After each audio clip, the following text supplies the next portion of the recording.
Hey there everyone, Maxor here. I'm back at it again with the bad beard that I am yet to shave since the release of my video.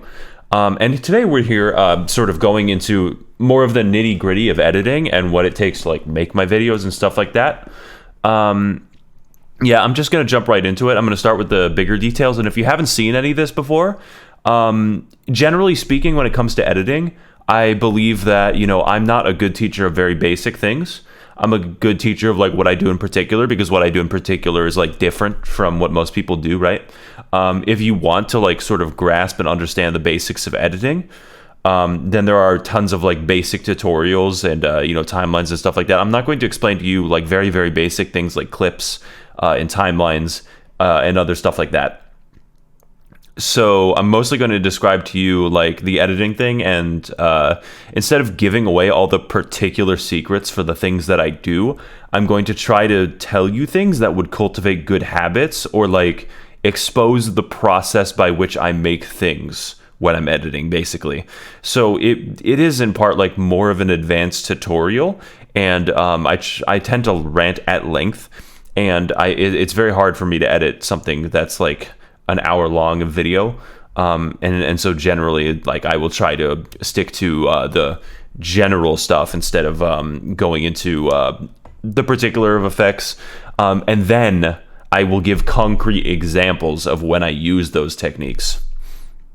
So I think the first thing to get started on is what I should always get started on at the very beginning of the video, so you can kind of understand and see. This video is made of many sequences, and the reason that these sequences are so chopped up, in the video itself, there are, let's see, 1, 2, 3, 4, 5, 6, 7, 8, 9, 10, 11 sequences, different sequences. The reason for this is that if one sequence gets too long, it simply lags the thing, but it's also better for organization. It lets you compartmentalize stuff. I tend to watch back things that are in the same sequence more frequently, etc., etc. So I should probably show you the sequences and like what that looks like, because it's very hard to like get an understanding of the sheer labor that is required like for the project, because for about 8 hours a day or so, I will be working in order to create about 30 seconds of footage, right? So it is naturally like very, very complex, and what I do in particular involves a lot of layering. I'll get into that right after I show you the timelines. So the longest and most confusing, and the one with another sequence inside of it, so that's one more on top of it, is the intro. And what I really want to get into after these sequences is like the order of operations. But you can see here with the intro, there are many things that only last maybe 5 frames or so. There's very short details like the text getting very blocky, which adds to the complexity a lot. You can tell when you're looking at this video what part is the cinematic intro, this part. What part is the speaking intro, this part, because it's kind of complex. It's like really complex looking. What part is the musical intro? Oh, this part, because it's extremely dense and ridiculous looking. I mean, goddamn, look at this shit. It stops being a timeline at this point and starts being a staircase.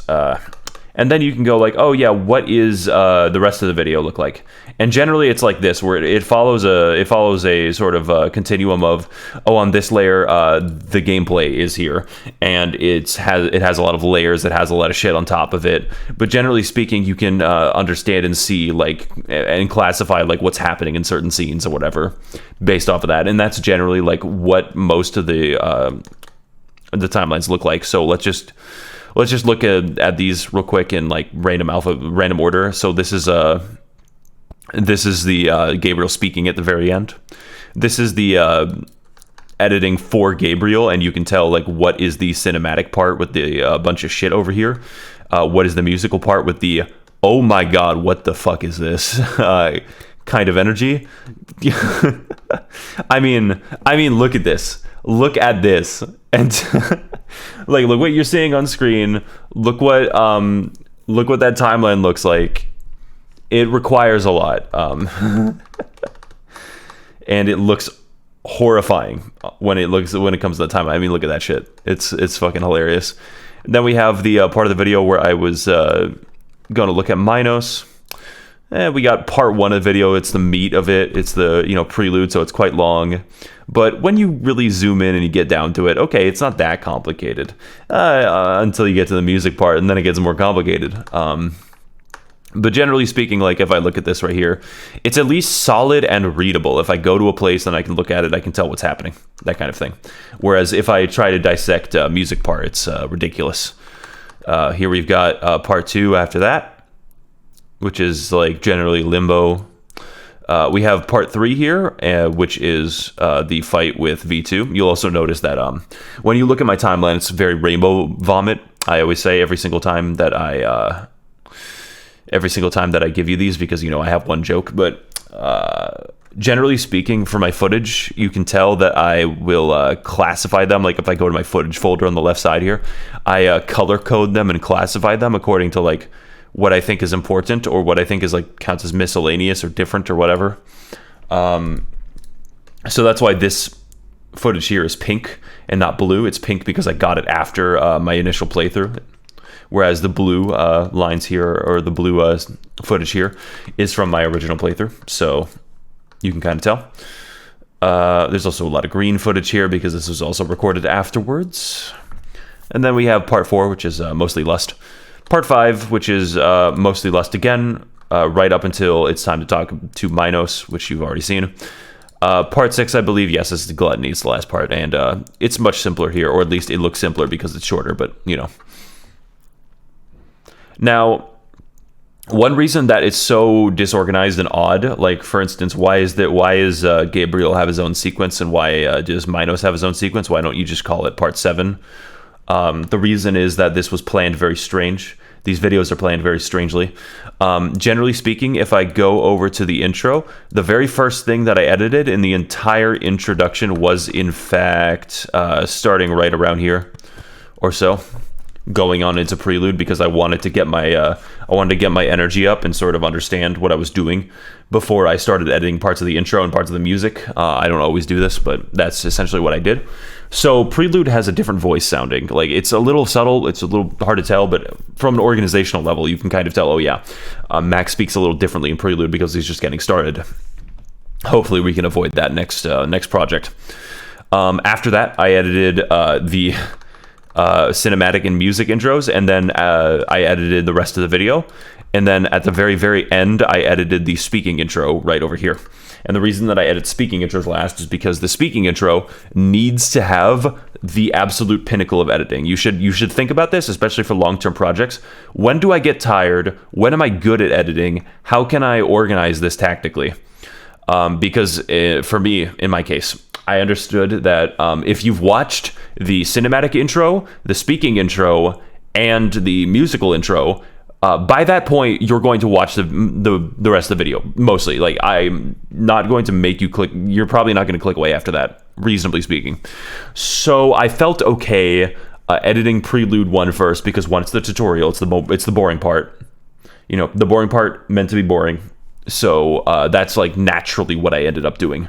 Whereas the intro part here, it's very hard to categorize and sort and do footage that's all throughout the entire video. You know what I mean? Like in my speaking intro, I can't show footage from one section. I must show footage from every section. What's the easiest way to like sort out the footage, or grab footage that I think is good and that I can use in the intro, like just thinking about it, like, oh yeah, I need a section from Glutton here. I need a section from the robot here. I need a section from this thing here. The easiest way is to already have edited the entire video. So when I make my intro, I'm usually taking footage or like motifs or little edits that I've done. Sometimes they're different, sometimes they're the same, from the rest of the video. So I use that as like categorization. As well as this, I edited Gabriel's entire section here, including the ending of the video. And I edited Minos' entire section, including like the transition into Gluttony. And I did all of this before I edited any of the Lust levels. And the reason I did this is another scheduling thing. It is because I have to get voice actors, right? This might not apply to you, but this is something that like it probably gives you insight into my process. one, I'm of course excited to edit these parts, and two, I need to know exactly what the voice actors are going to say before I send it. So I edit everything before I send it to the voice actors. Meaning I had the entire scene for Gabriel completely finished, completely written out, totally edited. Then I sent them over what the footage would look like with their voice. And I substituted my own voice, I believe, but I deleted it, unfortunately, so you can't hear it. But all of these lines that Gabriel says, like this one here, I hope it plays back fast enough. You aren't even circumcised, machine. I read that line. I yelled, "You aren't even circumcised," like that. And then I sent it over. And in my opinion, this does everything. This makes everything way easier. If you're going to hire voice actors, do this. Say it yourself, communicate how you want it to be done by like saying like, this is the tone that I want to do. You don't have to stick to this. You don't have to stick to how long I'm saying or like how fast I talk. But this is the tone I'm going for. Put your own spin on it and do it. And it does wonders. It's very, very good in my opinion. It massively cuts down on the time it takes for you to say, no, I meant this. No, could you put emphasis on this? No, they know what you want emphasis on because you said it. So I edited all this shit like before. In fact, the last thing that I edited in the video, the very, very last thing was probably in part 5 here. Yes, was the section with Mirage here, which is also why the editing is amazing, by the way. This is the best editing I've ever done. If you've seen my director's commentary, you probably heard me rant about that. Yeah, that's like how I organize everything. So have a plan, have notes, generally like understand how long something's going to be. One thing that contributes towards my editing for the introductions, at least, like when people think of my editing, they think of the intros, even though like the editing from the rest of my video is not even that bad. It's not even that hard to follow. It's mostly like the intro editing is meant to impress you, right? So let's get into like more of that and what I do in particular. When you look at this shit here, like it's literally so laggy that it won't play back right now because I delete, before I render the project, I delete all the render files so that it doesn't like corrupt it in any way. The rendering process basically, because it might take old render files and when I've changed something. But generally speaking, like it'll have insane shit, it'll have all these things appearing. And that's because, in my opinion, it's more important to sync to the music than it is actually to like be totally 100% comprehensible, because it's more important that things be emotionally the case, like emotionally true, than factually true. Like this is a thing in plays, this is a thing in movies. Like obviously it's not meant to be comprehended in the same way. It's not like meant to be judged as a serious thing. It's meant to be emotionally the case. So I will do things that sync perfectly with the music, like this. Hang on, let's see if it plays correctly. Yeah. You can tell with like bum bum bum bum, that is when things should cut, or at least like not cut in this case, but just change. And in this case, it's kind of meant to overwhelm you in a way, or like feel like that breakcore is sounding like that bang, that digital sort of sound. And you can tell what I do here is I cut the music up in many cases. It's the same like music track, nothing's changing, but I would cut things up. Try to remember what was happening in the music. Like I would remember bang, bang, bang, bang, whatever. And I would go and I would find my my footage or whatever. I'd go to my footage folder, you know, I'd pick out something and I'd scroll through it like here. And I'd be like, okay, well, I want to show Minos punching the camera here. And by time and stuff like that. And that's generally like the process for it. Usually I will, when I, like if I go look at this shit right here, I will pick out the footage and make sure that how it cuts and how the footage transitions between itself, like how this clip transitions to this clip, transitions to this clip, transitions to this one, that is more important than anything else. Because that totally set, that is what you see primarily, you know, when you're going along with the music. And after that, I will change or not change the coloration of the clip to whatever I think is like thematically appropriate. And then I will try to add things that on top of that if they are necessary. In this case, I edited this whole thing without the text. So if I just quickly remove the text real quick, like if I try to get rid of it as an example, it takes a second to click everything.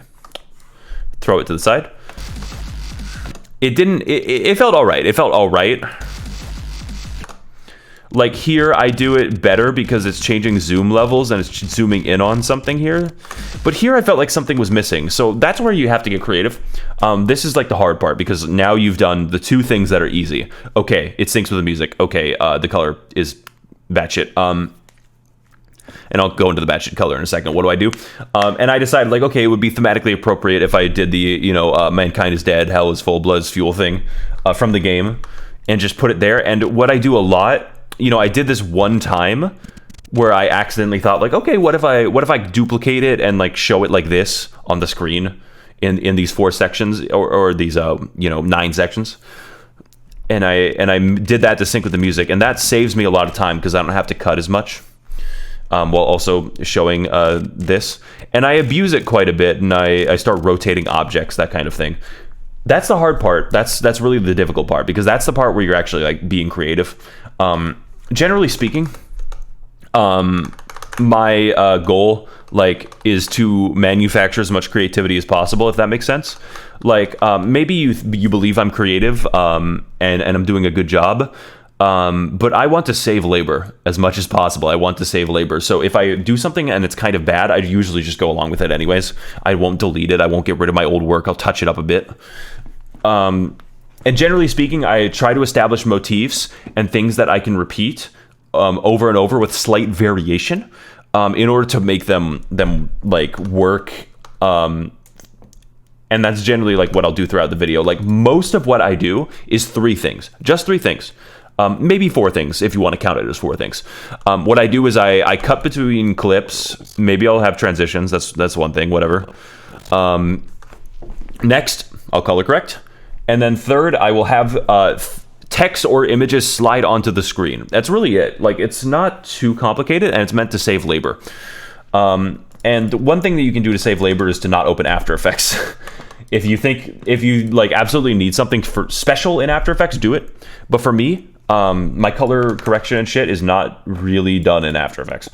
How do I do like crazy color correction like this? You know, there's 2 kinds of color correction in my opinion that like I try to go for. I try to go for like completely incomprehensible shit,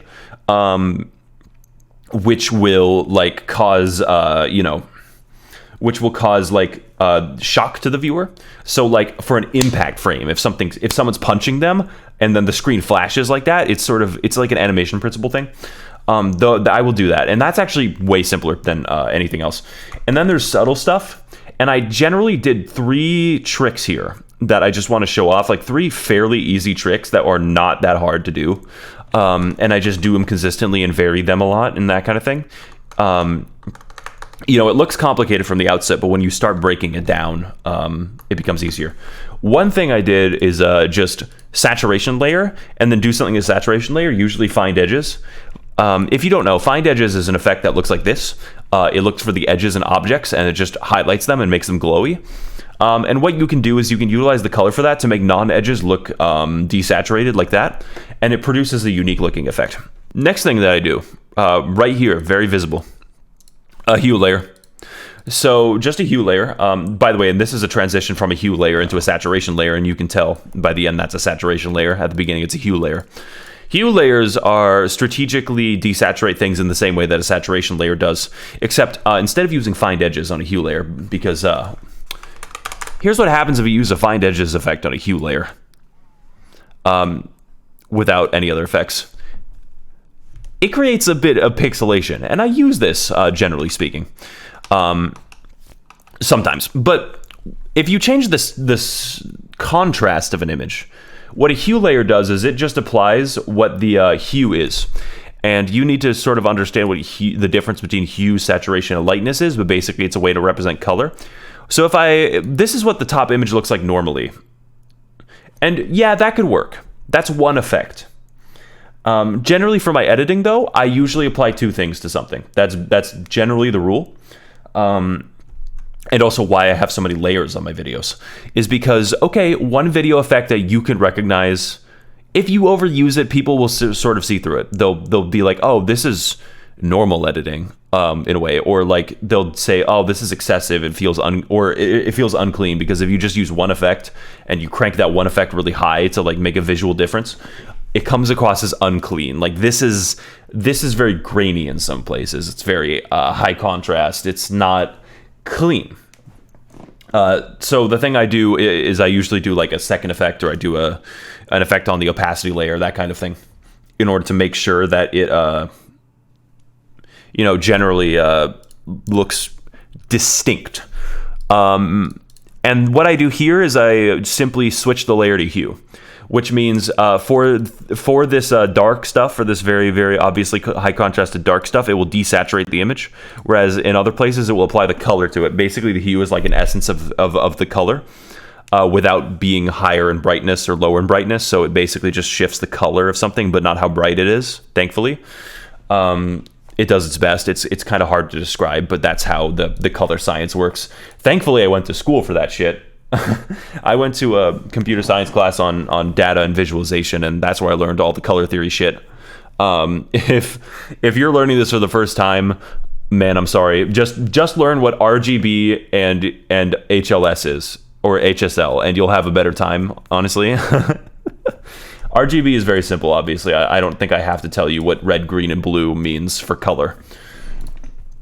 Generally, I will do that. And then finally, for like an example of what is a like really bad frame, like a frame where it's meant to be incomprehensible and really hard, is this frame here. Remember when I put on find edges onto a hue layer? And it produced a lot of pixelation, and it produced a lot of very strange crackling effects throughout the image. Normally, you would dispose of that. You would say that is too unclean in a way. It would make the bitrate shit. It would not really look that distinct. It would just kind of look like somebody slapped some shit on and like didn't care. And the point of my videos is that I'm editing to make it look like I care. So I just randomly invented a solution where I apply a hue layer like this, and it looks kind of unclean. This is what it looks like normally. It's just whatever. It's a regular image, but it's unclean. Then I decided, okay, but I know a way to clean this up. What if I just pixelate it? And if you pixelate a very, very unclean image like that, you instead produce a more consistent visual noise. I did a bad job of it here. But let's go look at like something where I fought Cerberus, like right over here. Taking a clip of him hitting me, perhaps? Let's see. This is a good example right here. I can tell it's coming, but it's not loading correctly. Oh my god, it's taking forever to load. Well, what is supposed to appear on the screen here is that. Yes, I would draw that distinction between like what is supposed to look unclean and insane and what is supposed to look clean, and like specifically think about that kind of shit. It's also why I don't use weird banding things in Lumetri color. If you want to look at like how I use Lumetri color to produce lots of very, very weird colored images, I recommend that you watch Elden Ring Part 2's editing, like if you really want to know about it, I guess, or like understand what I do. But generally speaking, I'm doing variations of a handful of effects, maybe 8 effects or so, that are like in my head. Like, oh, I can use brightness and saturation and contrast here. Oh, I can use find edges here, which is what I'm doing. Oh, I can use pixelate here. Oh, I can't even think of more than that, because generally speaking, those are my go-to. I'm not gonna lie. Oh, I can color it differently here. Oh, I can color it differently here and do this. And then that's how I started. I started applying those video effects. Then I introduced one more layer of complexity where, oh yeah, I have these visual effects, whatever. And let's apply them 2 layers. Like, let's put them on top of something and change around all these interesting looking opacity settings. And that's step 2. And then after that, you start morphing around with transitions, and you sort of move the opacity layers on top of each other and compound them in very weird ways to produce insane shit, which can be seen in my Elden Ring Part 2 video. I don't want to retread too much ground here. Also in this video, I did a lot more sound editing. I will say, like, a good structure for this video should be, like, I go into organization, I go into the nitty-gritty of video stuff, and generally, like, what my process is for corrupting video. I don't really have a good process for deciding when I'm going to color correct something.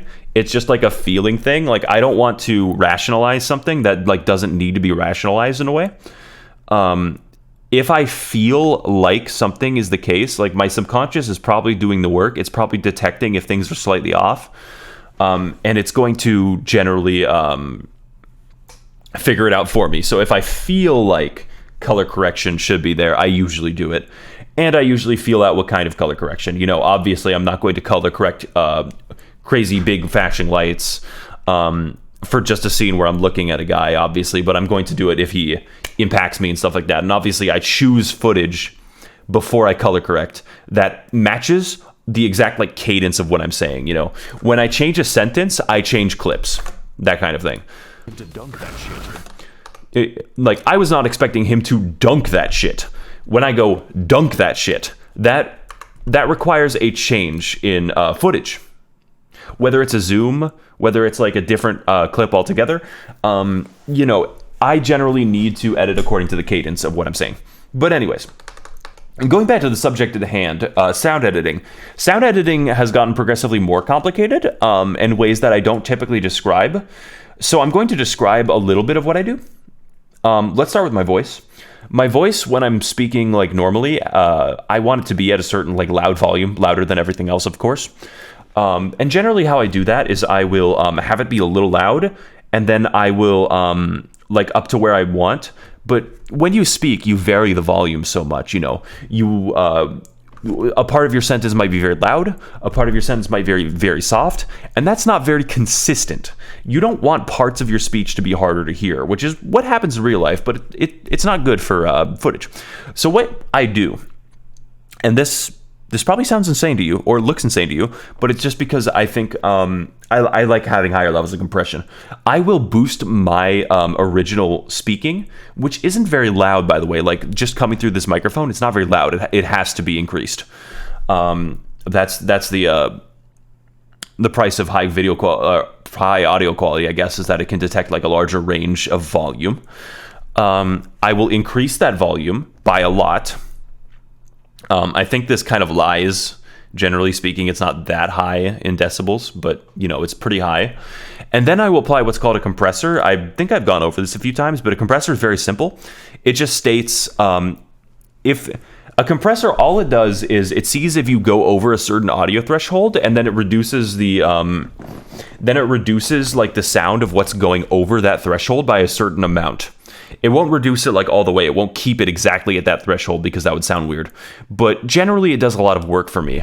So my audio already has, like, 3 effects applied to it. All of it, basically. And then I have a library of sound effects that I've slowly built up over time. A lot of generic sound effects. Like, let's go look at them real quick. If I go to my video assets here, I have a folder called Resources. Has a lot of generic sound effects and generic footage. Has generic green screen footage that I tend to use a lot. Generic effects that I can use. And a lot of things like 9 quick whooshing sounds, Among Us start sound effect, 15 sorting algorithm sound effects, all shocked sound effects, Bill Wirtz sound effects, Dark Souls new area sounds, all Five Nights at Freddy 2 sound effects, all of the crowbar sound effects from Half-Life 1, Hell's Kitchen sound effect, these sorts of things. I have a generic library, and then generally in every video I will add a lot to it. Like, for instance, a lot of times in this video I needed over here, for instance. One of those platforming levels. When I say platforming level and there's no music in the background, that's a perfect opportunity to insert music that's contextual.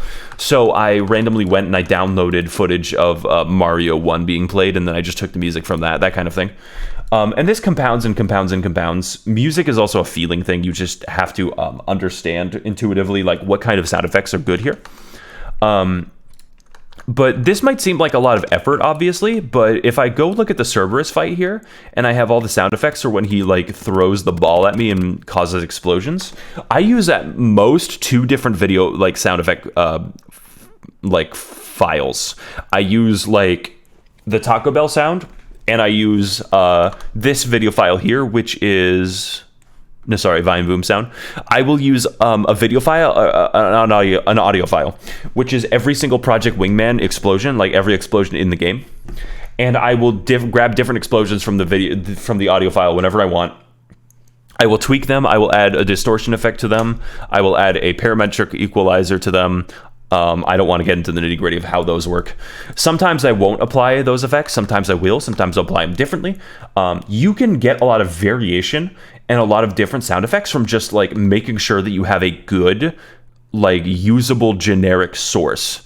I will say, like, it is important to have a large library of generic sounds, and then like that alone will give you variation that you can use, even if some of them are repeated like motifs. It's fine. But generally, that's like what I do. And then inserting sound effects on top of footage, once you've edited all the footage, just adding the sound effect is trivial. It's much easier. And it makes this seemingly large problem of like all this sound that's all coming together, and it breaks it down to small steps that you can understand. And that's like generally like what is supposed to happen here. Yeah, that's generally my process, like my big process. I want to give something special for this video, though.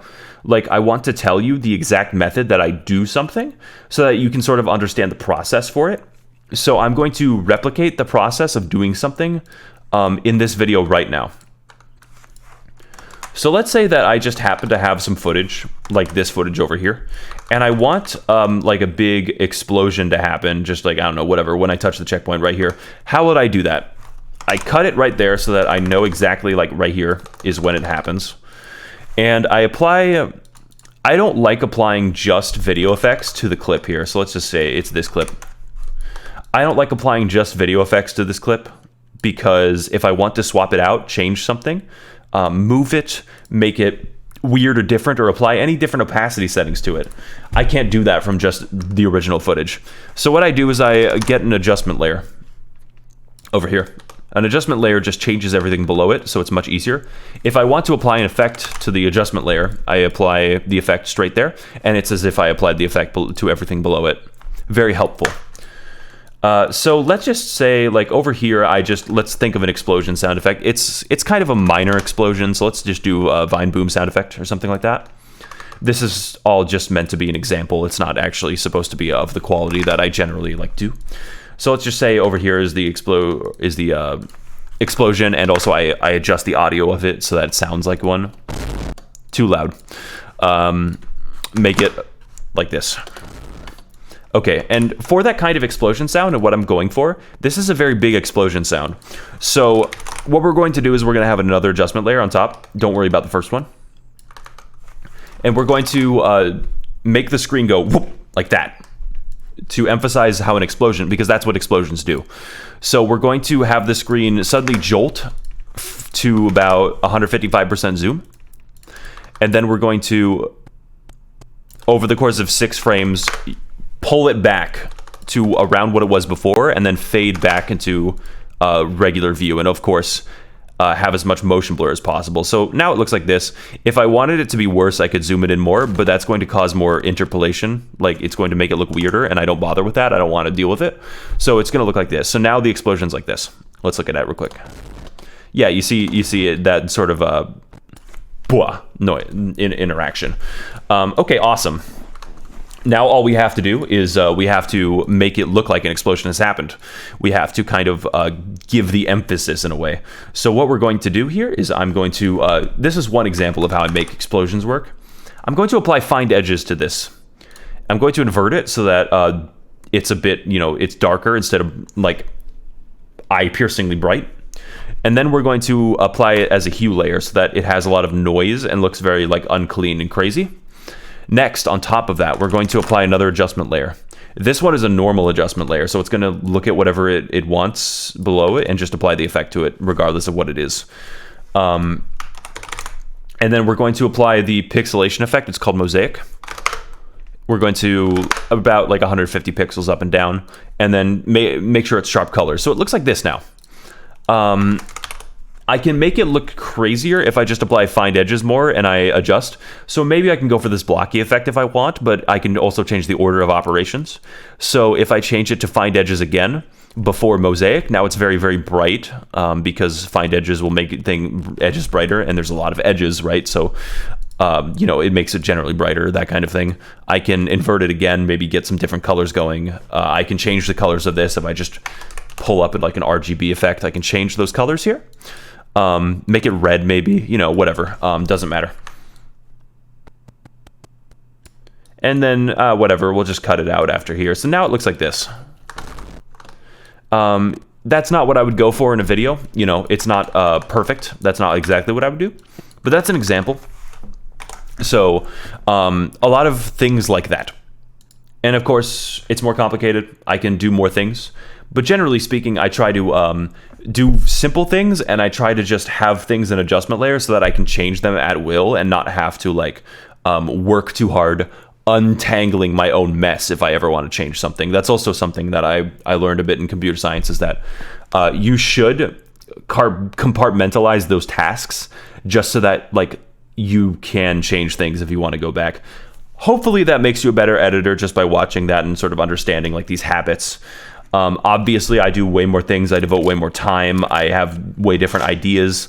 I'm not just simply editing things. I'm bringing in concepts and ideas and text. It's more complicated than that, but that's a good start. And I hope it helps you in a way.